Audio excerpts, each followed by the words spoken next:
শ্রীমঙ্গলে ২টি চোরাই মোটরসাইকেল সহ এক চোর আটক। মৌলভীবাজার প্রতিনিধি তিমির বণিক। মৌলভীবাজার শ্রীমঙ্গলে মোটরসাইকেল চোর আটক করা হয়েছে। এ সময় ২টি চোরাই মোটরসাইকেল ও ৭টি মাস্টার চাবি উদ্ধার করেছে পুলিশ। মোটরসাইকেল চোর চক্রের মূল হোতা হল কিশোরগঞ্জ জেলার ভৈরব উপজেলা উত্তরপাড়া এলাকার ২ নং ওয়ার্ডের হারাদন সরকার প্রকাশ জাকির খানের ছেলে মিল্টন সরকার ওরফে মিল্টন কুমার সাহা।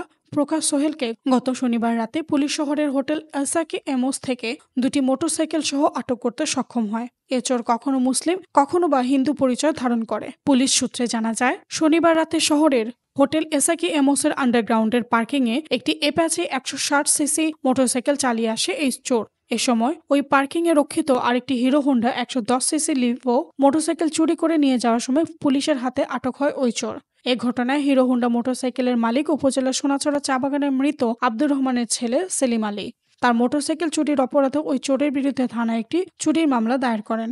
এ ব্যাপারে শ্রীমঙ্গল থানার ওসি আমিনুল ইসলাম বলেন, আসামির বিরুদ্ধে চট্টগ্রাম জেলা সহ দেশের বিভিন্ন থানায় ২০টি চুরির মামলা রয়েছে।